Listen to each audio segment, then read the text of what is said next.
Welcome to another episode of Crawfordsville Connection, the City of Crawfordsville's weekly podcast that comes out every Monday morning. I'm your host, Sarah Summer, and I'm joined in the studio every week with Mayor Todd Barton to keep our community up to date on current events, city workings, and to hear from community members on a variety of topics. Thank you so much for joining us, and we hope you enjoyed the show. Welcome back to another episode of Crawfordsville Connection. I'm your host, Sarah Summer, and today I'm joined in the studio by Mayor Todd Barton. Hello. Hello. Good to be here. Yes, we've got a general update, and it's the mayor show today. No Brandy. Brandy is not here. She's out right now, so we'll give her a break. And yes. I'll do my best to cover her topics. How's that? Perfect. I'm not as good as her, but I'll do my best. Yes. Well, before we get started on the general update, do you have any other announcements? I just want to remind people that, and we'll talk about this a little bit later, but we have the planning grant for the Market Street Railroad grade separation project.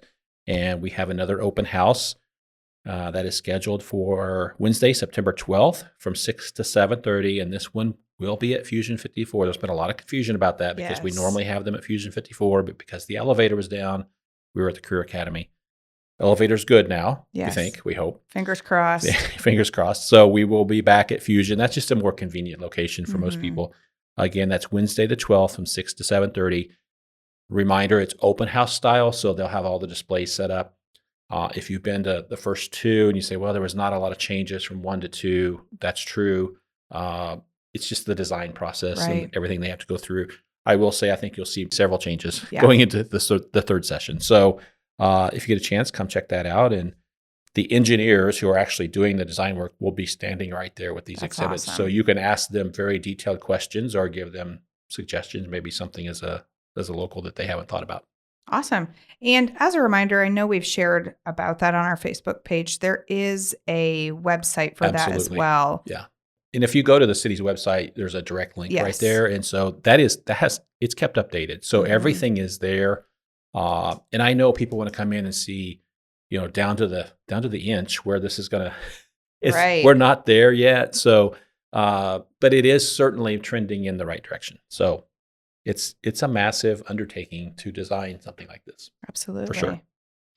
And we'll just jump right into our general update then and start off with talking about local momentum and how that's continuing. It's good. Like there is a lot happening. It was hard for me to get in here today to get this recorded. That's just so much going on in so many different directions. So we have good momentum here. I mean, look around, there's all kinds of things happening. And I think you see that in a lot of communities right now, and there's some communities you don't really see any momentum. So it's good here, and just to boil it down, you have successful economic development, which has led to job growth, which leads to housing growth and infrastructure growth and retail growth, and all those things follow along that pathway. So we're in the midst of a lot of that right now. Yeah, we're busy, but it's a good problem to have. It's better than the alternative. If we were just sitting here with nothing going on, I would be deeply, deeply concerned. Absolutely. Summer is not the slowdown period around here. There's not a slowdown period here anymore. Yeah. We used to think maybe there was, but anymore, it's just not the case. A good problem to have. It is a good problem. And fiscal planning. Yeah. So, I mean, we've talked probably quite a bit about this. All the changes to property taxes, we call it SEA 1, Senate Enrolled Act 1. The changes to the income tax structure, all those kind of things. And they came back last session and made some adjustments to it, kind of just extended the runway a little bit and pushed back implementation because they know there's going to be some serious consequences to all this. So just want to assure the community here, we have good financial advisors. We're really tracking this very closely. We have a plan here. I know I've said this over and over, but we're growing our assessed value. We're growing as a community that will help offset some of this. There will be some challenges ahead, but I think we've done a nice job of anticipating where those might occur and making adjustments going into it. So we're in pretty good shape. I did want to point out there's been some very good op-ed pieces that have been in the statewide media. Some of that's played in or been featured in the local newspaper as well. There was one just in the last few days by Michael Hicks, who's a Ball State professor. He nailed it. I don't always agree with him on everything, but he absolutely nailed this. This was billed as helping residential taxpayers, and it's not going to help them. And in our county, it's actually going to hurt them because it does away with the property tax replacement piece. Mm-hmm. So property taxes for individuals are going to go up, and these large corporations and mid-sized corporations are going to get a massive windfall and break. Mm-hmm. And at the same time, we're going to cut city services, county services, all those things are going to be affected. Right. It's a lose all the way around except for big business. Mm-hmm. And it's shameful that they passed it as something else from the higher levels. Now, I think the average legislator voting for this, did they realize that when they voted for it? I'm not sure. Mm-hmm. I hate to say it. I'm just not sure they're that savvy. Yeah. They just kind of vote as they're told. So it is what it is. I just want to assure the public here that we're on top of it. We spend a lot of time focusing on this to make sure that we navigate it well. And, as I always say, at the end of the day, we're going to succeed in this community, regardless. And we're not going to let this deter us. We're going to keep moving forward and doing the right things. Great. The MUST meeting, we talked about this last time, and we have a date scheduled. So this came out of the legislation last year where, as the local income tax side changes, they want cities and counties to get together and have this meeting. It's called MUST, which stands for Municipal Units Strategic Task Force. Not sure who made that up, but whatever. So they want cities and counties in each county to get together and have this discussion about how that local income tax will be distributed. And so we've been working with Montgomery County on that, what we call workshop, the session where we all come together. That is set for August 26th at 1 p.m. So August 26th, 1 p.m., that will be at the Montgomery County Government Center where the commissioners meet and the county council. Nothing earth-shattering there. It will be recorded. You can watch it later. It'll be on the county's side since it's at their facility. We're just going to lay out kind of where the city's at. Some of the towns may lay out where they're at, and the county maybe talk about where they're at. It's a non-binding meeting. Nothing will be decided there. It's just information sharing, basically. And these meetings have been all over the board in the different counties. Yeah. I mean, very, very different in different counties. So the main objective is to get the cities and the counties at the same table at the same time having a discussion. We already do that here. Right. So this is, I don't want to say pointless, but largely pointless. Routine work. Yes. So anyway, that is set for August 26th at 1 o'clock at the County Government Center. Perfect. And the 2027 budget planning process, we are working internally now. We are in the midst of the early parts of the budget process for 2027. That process never really ends for us. It's a vicious cycle. So what we're doing right now, we're meeting with all the department leaders, going through their priority lists and their proposed budgets as they're turning it into the administration, working through those right now. And then once we have all that information, and we will pretty soon, we're through part of them now. We're through the bigger ones already. We'll upload that to our financial advisors. They'll compare that with the anticipated revenue, and then we can kind of make some decisions where we're on that. That being said, I will tell you that the budgets for 27 will look very, very similar to 26. Mm-hmm. I mean, very similar. There are going to be a few tweaks and adjustments, but largely the same. In fact, a few of them are possibly even going to go down. So we've got a lot of work ahead of us, but we're already doing a lot of work, and that consumes a lot of time right now. But as I've always said, we do our budget process a little different. We do a lot of work on the front end, and then when this does go up to the council and it gets into first reading and stuff, the hard work's already done. Right. We've already taken care of that, because the proposed budget we take to the council is what I call a clean budget. It fits within the funding stream well. And so they don't have to try to figure out how to cut further to make it work. They can if they want, but they don't have to. So we're in that process right now. Okay. And our feral and stray cats, the program with the Animal Welfare League it's working. Yeah, it's up and running. It's working. They've given us some reports with numbers. It's working really well. I think, a few years of this, we'll seriously attack this issue in this community. We already are. So I just put it on there to remind people, if you're having issues with cats,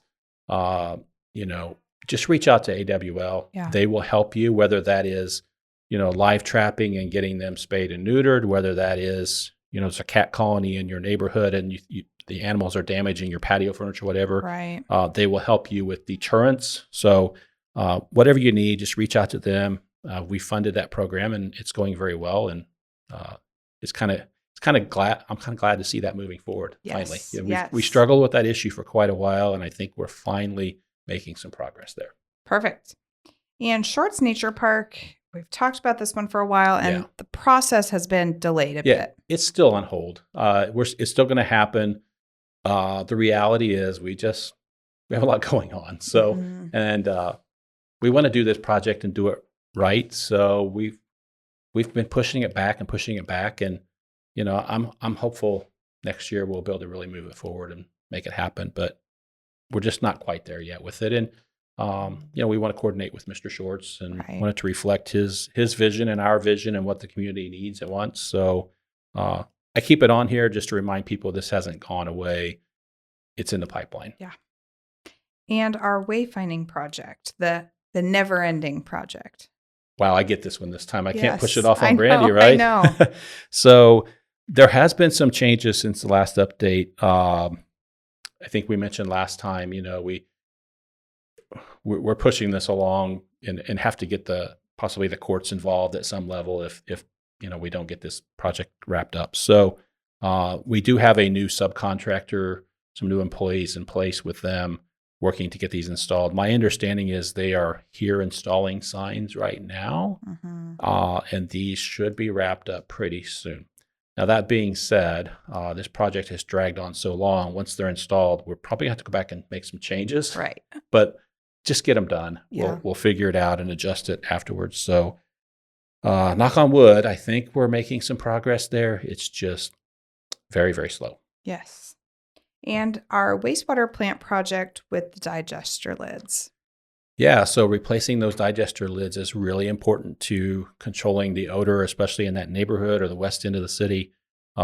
We have a grant from Okra for part of it, and the rest will be paid for by the utility.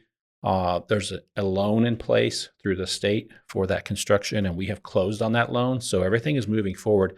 You will actually see the construction occurring there over the next few months, probably wrapped up by the end of the year. Once they get started, it'll go very quickly. Awesome. Pretty excited about that too. I know it's kind of out of sight, out of mind, but if you are a resident in the West End, this is a big deal to you. And we have that problem right now because those digester lids have just failed. They have far, far exceeded their anticipated life expectancy, let's say. So that's moving forward. And City Hall, we've talked about facility considerations and trying to figure out what the future of this building looks like. Yeah, the future of this building and how do we balance things between this building and the Fusion 54 building that the city owns.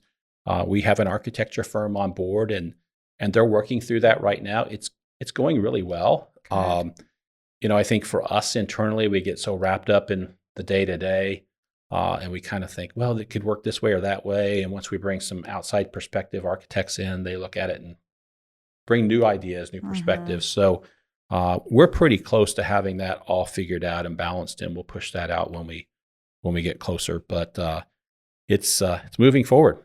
Awesome. Yeah, and it'd be nice to balance some of that. And you know, this building that we're in here, we've got to take care of some things here. Like, I don't want to go down as the mayor who let City Hall fall in around them. Right. And if we're not careful, that's going to happen. Like this, we're approaching 100 years old. We need to do some work.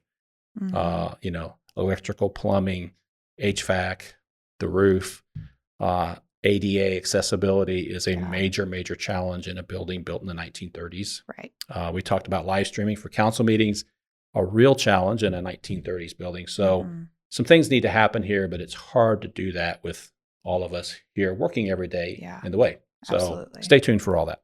And are there any updates on PNC? So yes. So PNC is currently in the Fusion 54 building. I think we've talked about this before. They are remodeling the former KFC building on North Washington.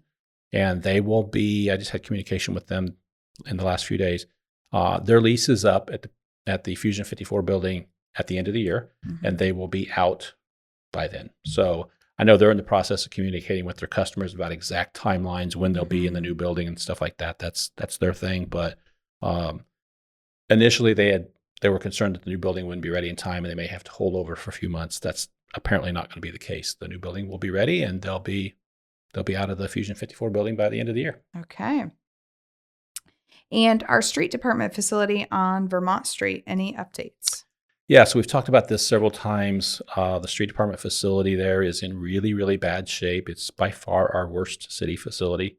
It's worse than City Hall, by far, not even close. So we need to do something there. We are negotiating right now with adjoining property owners to do something in that same location. And at one time we had looked at maybe we move the street department somewhere else and build new buildings and all that. And it's just really cost prohibitive, especially right now. And so we're trying to find a sensible solution that accomplishes what we need to accomplish in a very economically wise way. So I think we're pretty close on all that. In fact, I'm sure we're pretty close. So hopefully we can unveil all that pretty soon. But again, we're able to do that because of the growth to the south. I mean, that's just the bottom line. If we did not have that growth and that future revenue to the south, I don't know what we would do because we wouldn't be able to address this. Yeah. Yep. And speaking of the street department, their equipment facility at the old landfill, what progress has been made? Yeah, basically a pole barn, but they store a lot of equipment there. I think that pole barn was original to the landfill and was about to fall over, quite honestly. So we have already signed contracts to have that current facility demolished and to build a new pole barn there. So not an incredibly huge or complex project. It's just a storage barn, a place to put equipment and get it out of the weather. And it is moving forward. So you will see that happen here over the next couple of months. And it should be done, by winter for sure. Perfect. And the building inspector and electrical inspector roles are changing. They are. So the city has a building inspector, Jeff Davenport, and then CLMP has an electrical inspector. Different communities approach that differently, but we've decided that they're kind of in the same projects, like the building inspector comes in and does his part, and then here comes the electrical inspector. So why not combine those? Yeah. And so starting in January, those roles will be combined. There's a lot that has to happen to prepare for that, and we're in that transition right now. So the two are working closely together. The current electrical inspector, if you're wondering, well, how does this play out? He's retiring. He's been doing it a very long time. He's ready to retire, and the building inspector will take on both roles. So a lot going on behind the scenes there as far as the specifics of how it works. But I think it will make it a much better, easier process, not only for us, but for the public. Yeah. You'll have one person who can kind of take care of all those things. Right. And we are in the thick of summer, so the city pool. When it comes to pools, it's about over. Yes. When school starts, it's pretty much over. So, I left that on there. I know we talked a lot about the pool leading into the summer. Just an update. It went really well. I don't think we had any days closed because of mechanical issues with the pool. So that is a huge, huge relief. We invested in some repairs there. Was not cheap. Again, only possible because we could leverage some of that future growth on the south side. But we were able to get those repairs completed, and we had a great summer. Yeah. And I say it's still going on. The pool's still open, but we know once school starts, slows down. It really slows down. So really glad that went well. We got a lot of positive feedback. Thinking long term, we did do the study about what we do long term, and we're going to have those discussions going forward. I'm confident, we're going to do something there. The pool was built in 1966. We have to think about the future. Yeah. It's tough. We only use it a few months of the year, but it is important to a community. And so I think we've got a good group we're going to put together and figure out how to move forward with that down the road. But in the meantime, we're doing okay. Yes. We're not losing, I forget what the number was, an astronomical amount of water every single day. And then we couldn't keep the chemicals balanced, and it was a real mess. But it's been good this year. Great. And our Skank Road project. Yeah, so this is the project on the west side that connects Skank Road down to State Road 32, just west of the Lakeside or Donley plant. It is now 50% complete. Wow. And they're saying that they're going to have it, the target is to have it all wrapped up by October 15th. Now, that's optimistic, and that's as if everything lines up and goes well. But, easily, I think by the end of October, certainly early November, they should have that project totally done and that road open. We do get questions about the lights on 32. They have temporary stoplights there right now because they're putting in those turn lanes and deacceleration lanes and things. We're told that those will be out of there probably in the next week or two. That part will be done. They're getting ready to pave those new lanes, and then at that point the lights can come out. So I know that's a delay for some people, but it's temporary. It'll go away pretty quickly. So Skank Road is finally moving forward. That's been on our list for a lot of years. Yeah. But it's awesome. Federal aid project going through the state. So there's a lot of hoops to jump through and a lot of delays. The state kept pushing it back and saying, we're going to do it next year. So it's finally here and it's just about done. And I know we already talked a little bit about the Market Street rail separation, but applications are in for that. Yeah. So we have the planning grant. That is going very, very well. It is very complex. There's so much involved. It sounds so easy. Just put an overpass there. It is very complicated. But the engineering firm is doing a great job of working through that. And we've gotten very positive feedback from FRA, or Federal Railroad Administration, who's funding that process. And there have been a couple of grants open up to apply for the actual construction money, and we've applied to both. Now, we won't get both, but we've applied just trying to cover our bases. So we should know something this fall. That's huge. Yeah. If we happen to get awarded, that is absolutely huge for this community. And make no mistake, it's a massive project. It's a massive undertaking. Yeah. And there will be a lot involved, and it takes several years. But it would be funded 80% by federal government. Wow. And the remaining 20 would be split between the city and the state, because it's a state highway, and CSX over several years. So it's very doable on our end with the federal grant. If we don't get the federal grant, there's just no way. Yeah. We could never afford that on our own. So we'll see. I feel pretty good about it. We're certainly giving it our best effort, without a doubt. So yes, we'll see. And right there in that same area, I know we've talked about the drainage issues and the high water sign and all of that stuff. It's still happening. Still water there. So as I've said before, it's a city storm drain that's collapsed under a state highway in the CSX right of way. Makes it complex. The city and the state and NDOT, we have a plan. We've all agreed on this to repair it, but we need CSX's approval. And we don't have that yet, and we're still waiting on that. So that's why there's still water there. We're still waiting on the approval from the railroad to let us repair this in their right of way. Sounds simple, but it's not. It's not. And I'll just say this, like when you do something like that and you submit a request to CSX, they charge you to look at it.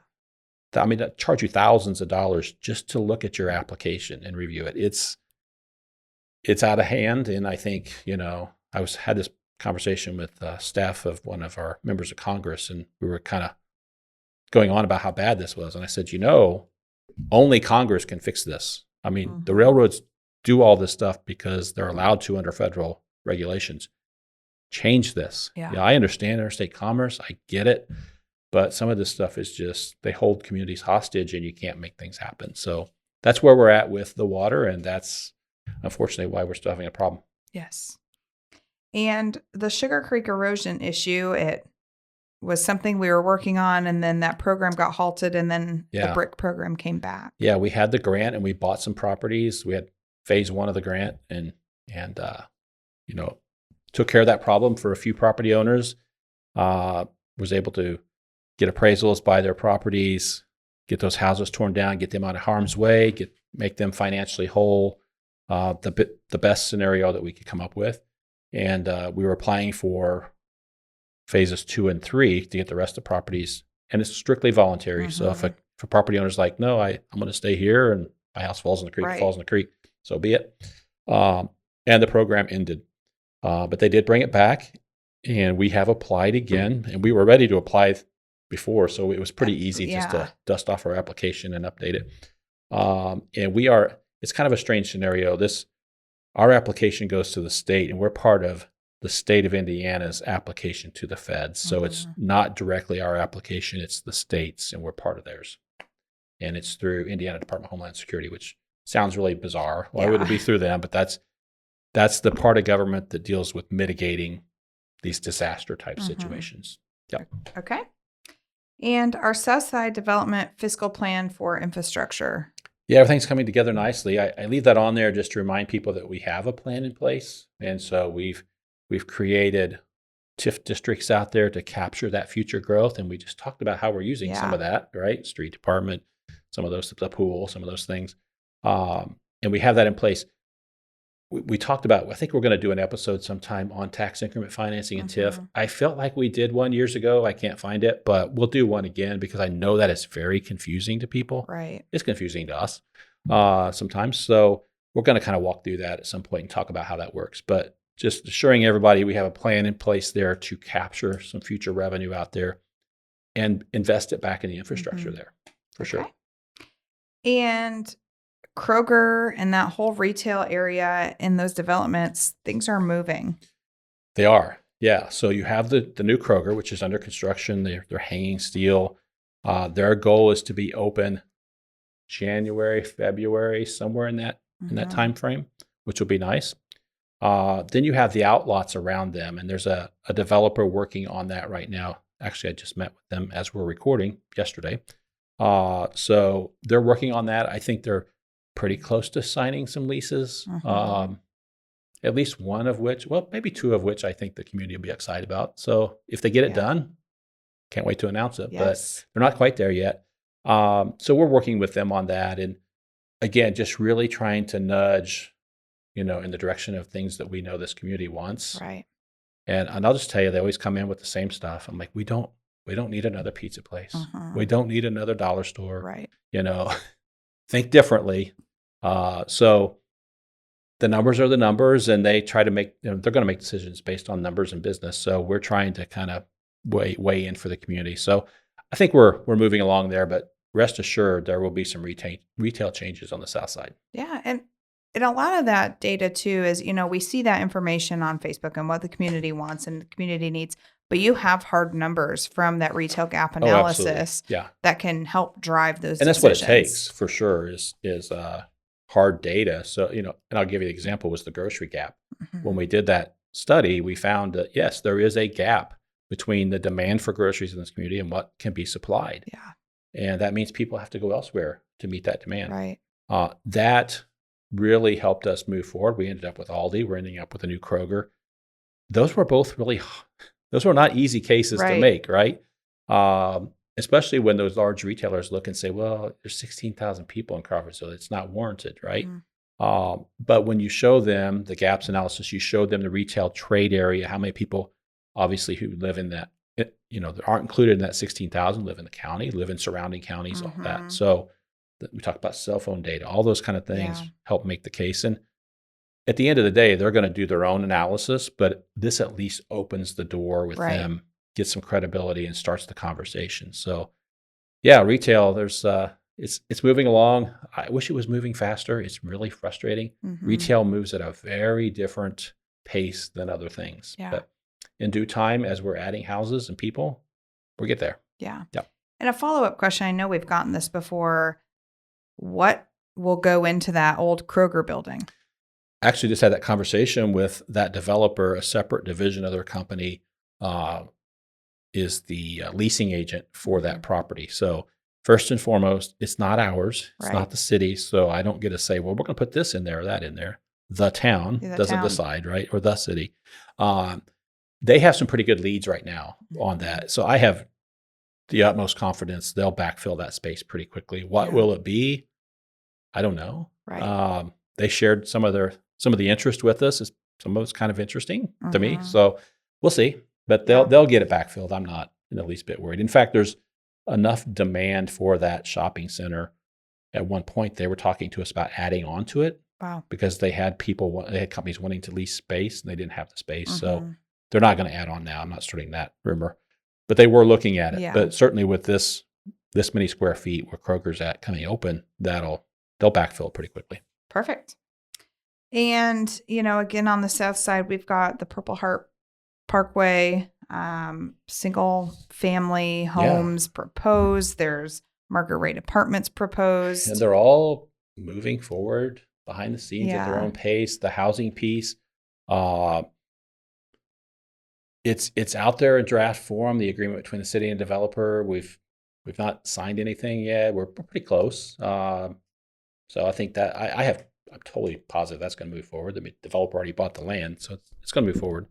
The multifamily piece has really taken us a while to get together on how that's going to work, and I think we're there now. So again, we have to get the road in place. Yeah. It's all tied together. So his timeline's kind of affected by our timeline, which is affected by things outside our control. But just give it time. It's all coming together, and I think we're pretty much there on everything. Everybody agrees on everything in principle. It's just getting it done. And if you can imagine in that world, everything just takes forever. I'll just say it. Right. Like there are so many steps and so many things that have to happen and so many entities and players involved, and it just takes a while. Yeah.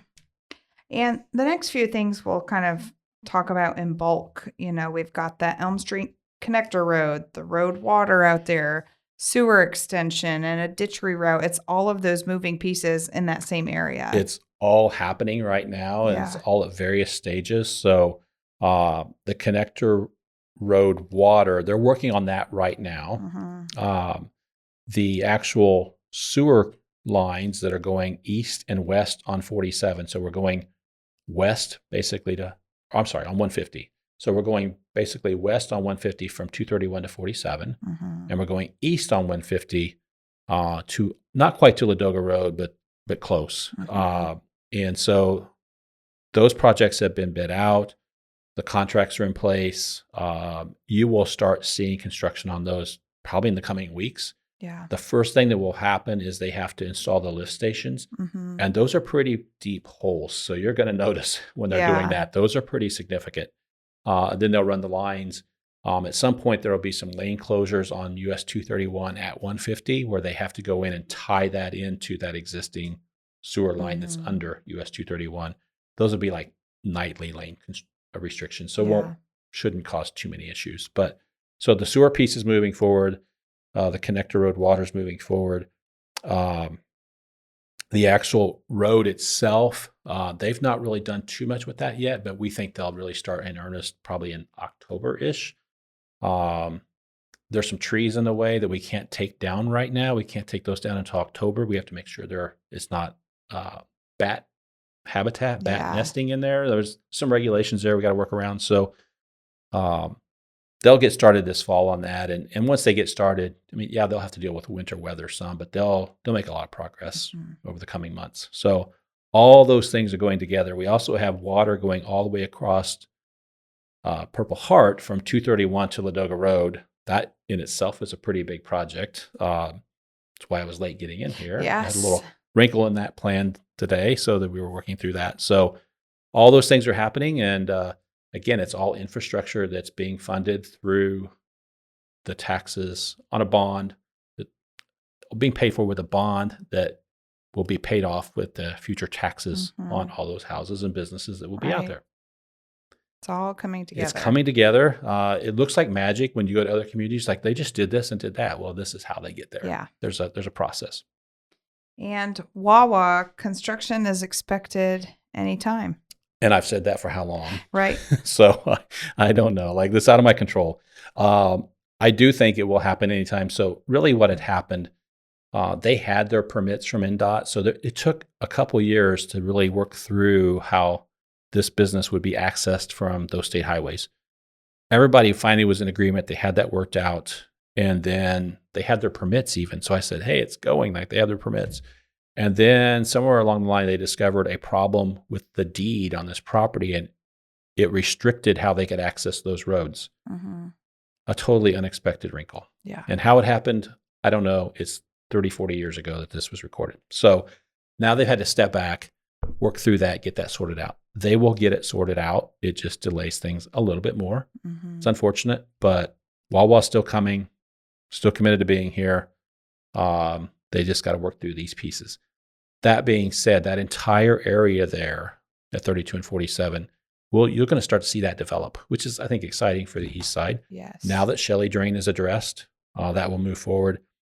Now that there's a developer who wants to split it all up into smaller parcels, and they have an access plan, an agreement with NDOT.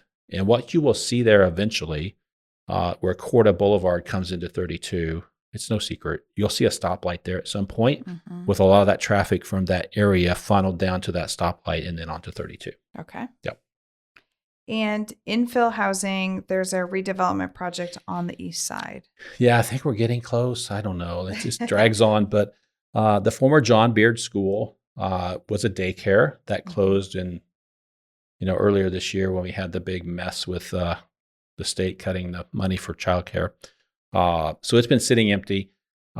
We have an agreement in principle between a developer to buy that and tear that building down and turn that back into single family housing, which I think is very positive for that neighborhood. Yeah. The feedback we've had from all the neighbors has been positive because if that doesn't happen, you have that large open area sitting there where who knows what could happen. Right. If the building's not maintained, it's going to turn into an issue at some point. So this way, the building's removed. It's in really bad shape. I know I hear all the time, we should turn it into this or turn it into that. Well, first of all, we don't own it. It's owned by a nonprofit, so that's their call. But every cost estimate to upgrade that building and turn it into something we can use today is staggeringly expensive. It's just cost prohibitive. So that will go away and that will get subdivided back into lots like it was originally and put single family housing back, which will be a huge boost for the east side and for that neighborhood. Yeah. So Awesome. we're pretty close on those agreements. Now the school corporation owns some of the land, so they're involved as well. I think everybody agrees on stuff. We just got to get it all nailed down and get everything signed and move forward. Okay. I would anticipate maybe that school, the old building, being down by the end of the year. Okay. I hope. Yes. Yep. And there was a rezone request at 150 South and Elm Street, and that was pulled. Yeah, I left this on here because I know there's going to be some confusion. So there was a developer who wanted to build an apartment complex at Elm and 150. So it'd be just northwest of the intersection. There's a wooded area there. That had gone through the Plan Commission and got an unfavorable recommendation. And based on that, the developer pulled that request. So it did not go to the city council to be considered. It was dead, right? And I think the Plan Commission did a solid job there. Like there were major traffic concerns. I mean, we talk about apartments and stuff closer to Purple Heart. Yeah. We're building the infrastructure and the roads to handle it there. We're not building that up on 150 South. So that's gone right now. Now, where this gets confusing, there is a separate developer. So that's the next thing on the list, who is trying to rezone some property on Grant Avenue. So it's kind of behind Wendy's, next to the Social Security office, that wooded area back in there south of Pizza Hut. And they want to put multifamily apartments there. Now, their project is pretty different because it's a senior project only. So it would be only seniors could live there, and they have to meet certain income thresholds. So that has gone through the Plan Commission and got a favorable recommendation and will come to the city council here in August. If I had to guess right now, I think that one will probably get rezoned and move forward.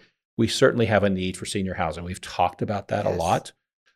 We have told them that from an incentive perspective, we will consider an abatement to incentivize to get them to build here to get affordable senior housing in place. So that's moving forward. It's going to be confusing for people.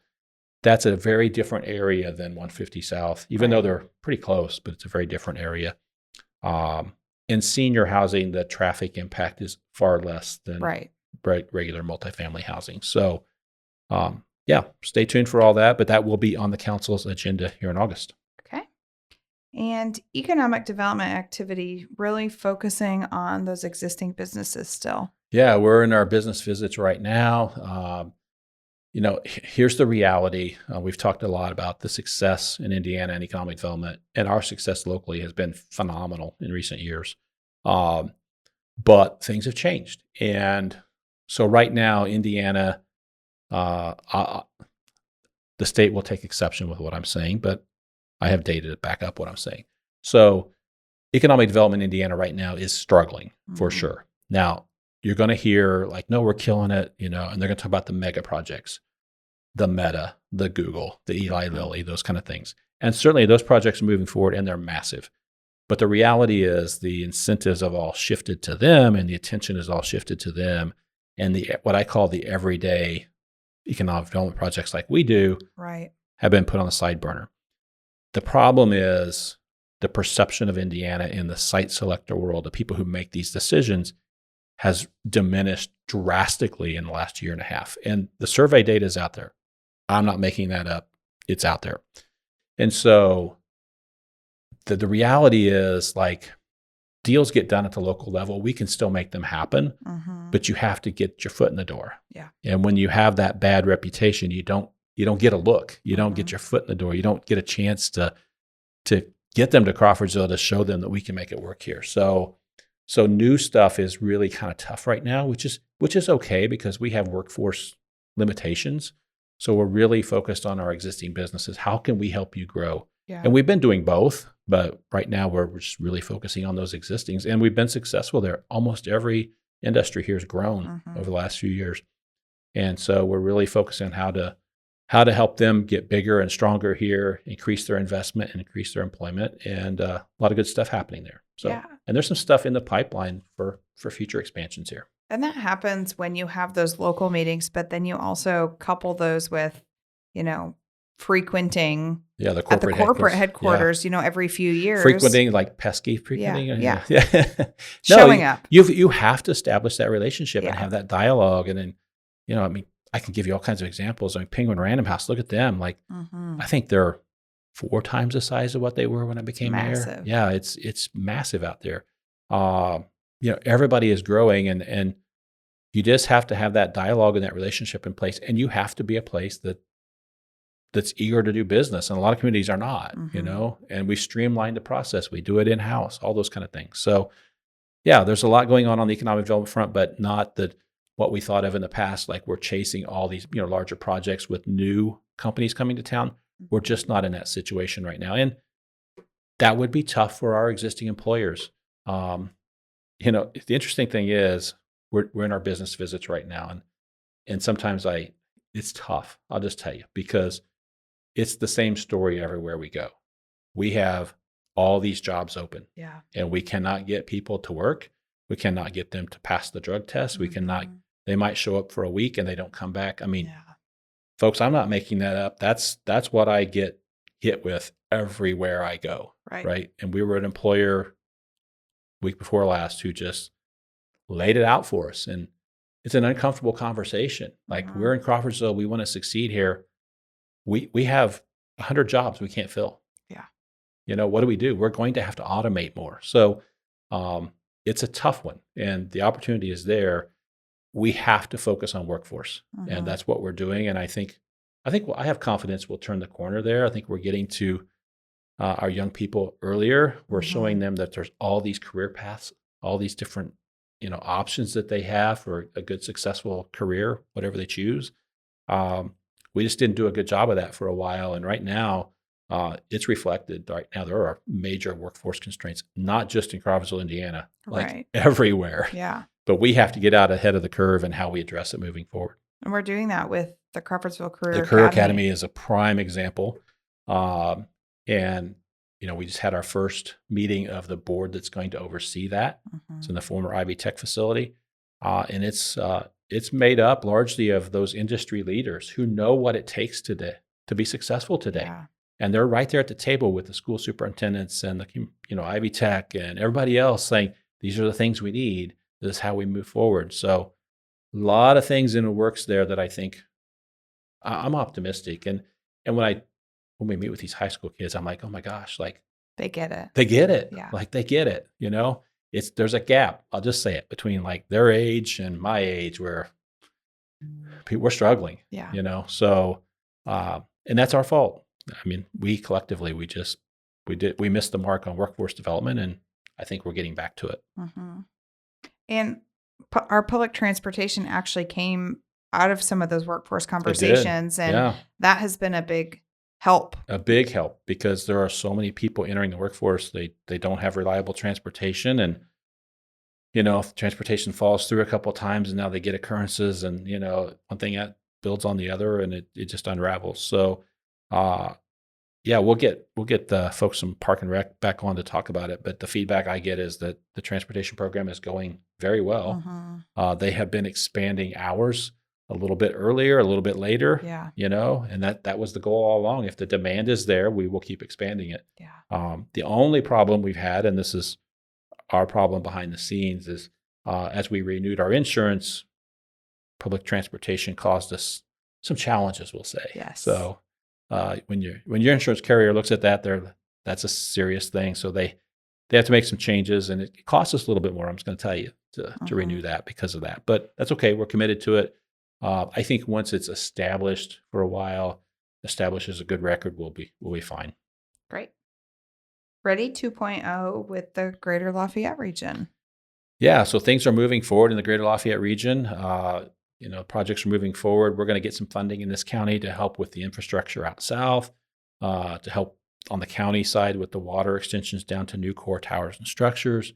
We're going to put some money into a housing program here that just helps incentivize smaller housing developments. We need housing. So, the bigger projects, the Arbor Hawk View, those kind of things, we can make that work. The incentives are there. It's, somebody wants to build 2, 3, 4 houses. How do we make that work? So the county is taking the lead on that. And so that'll move forward. That's a Ready 2 project. There was also recently an announcement, part of Ready 2, and it's a sub piece. Lilly put some money in for arts and culture.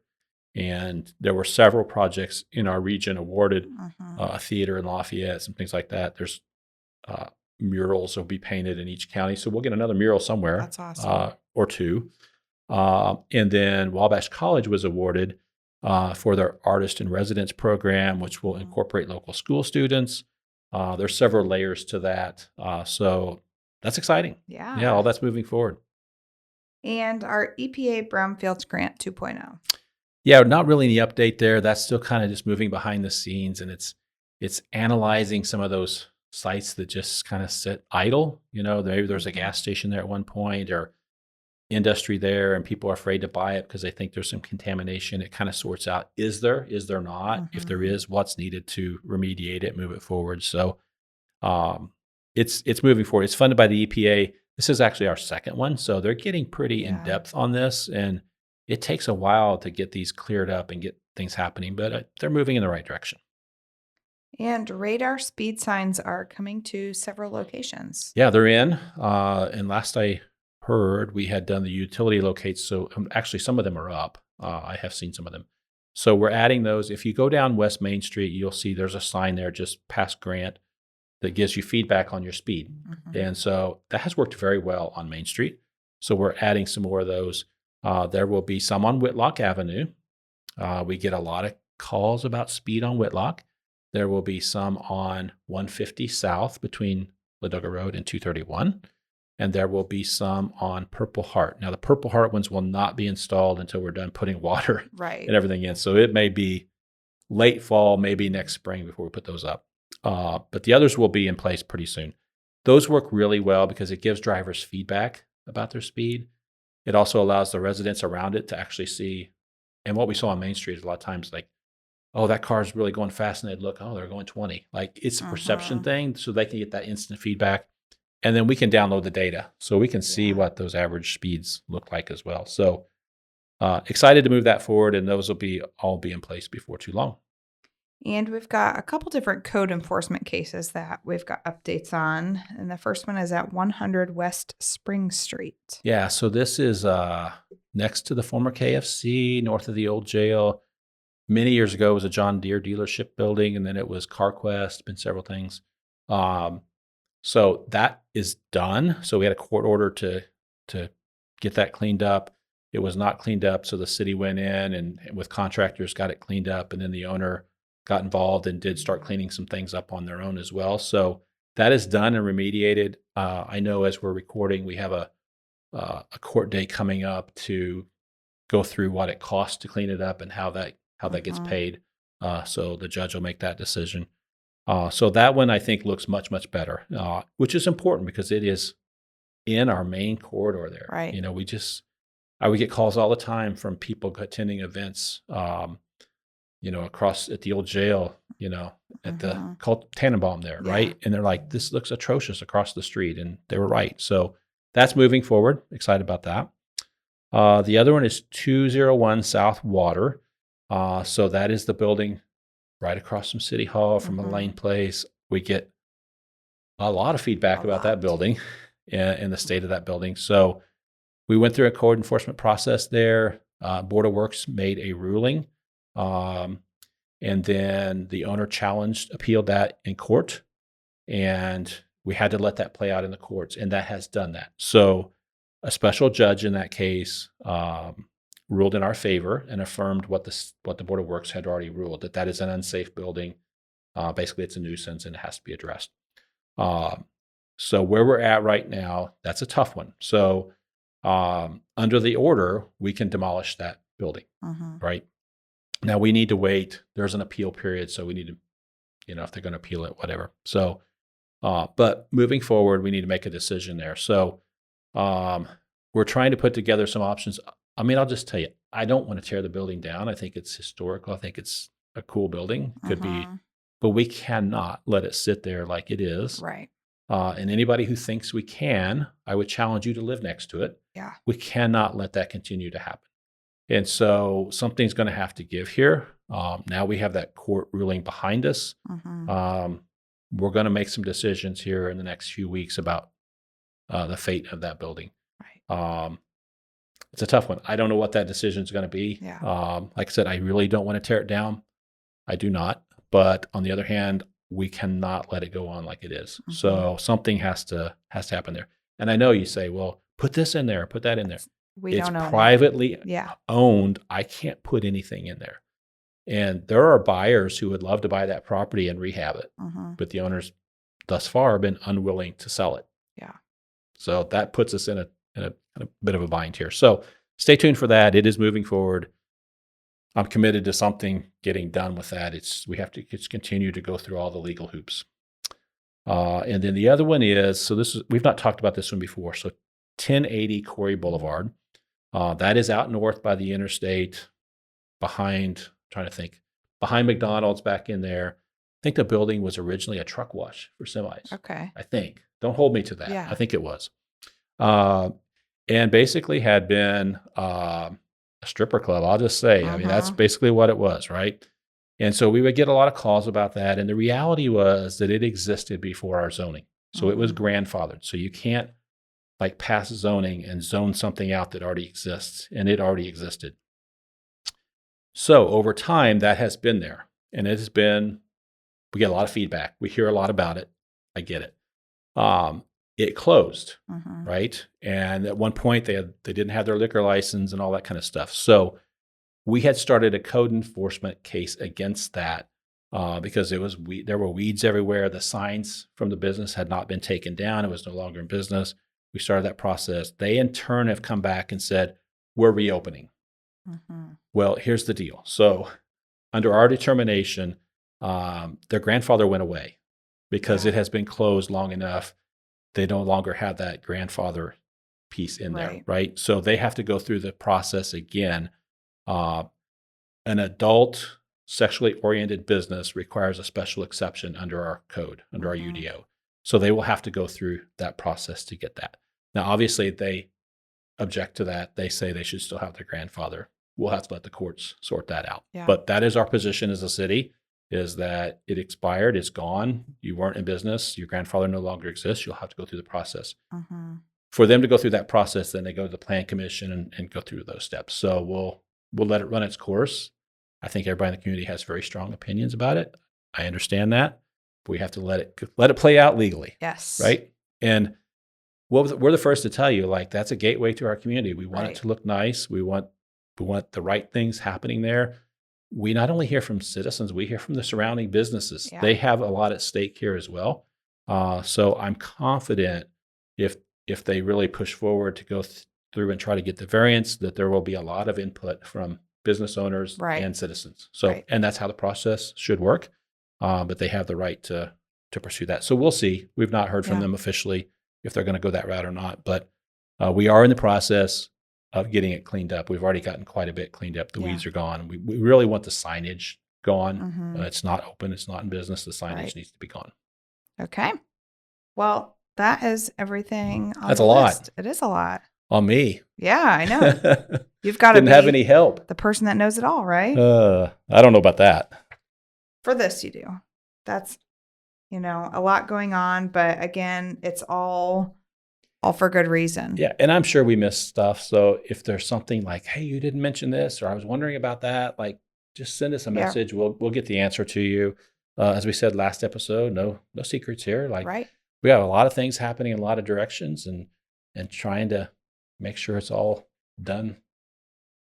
How do I say this? Correctly. Right. As far as we can tell correctly. Yes. I know not everybody's going to agree on what correct is. I get it. But we try to steer it in the right way here. Okay. Well, like you said, if you've got questions or things you want to know more about, and, we've got a couple different topics on here that we've got full, more in-depth episodes planned on. And, if there are certain things that you do want to hear about, let us know. We've got some episodes open coming up in the next few months. So we want to know what you want to hear about. Reach out, let us know. And as always, check out Yodel, our community connections calendar and news feed for all the things happening in our community in one easy, convenient location.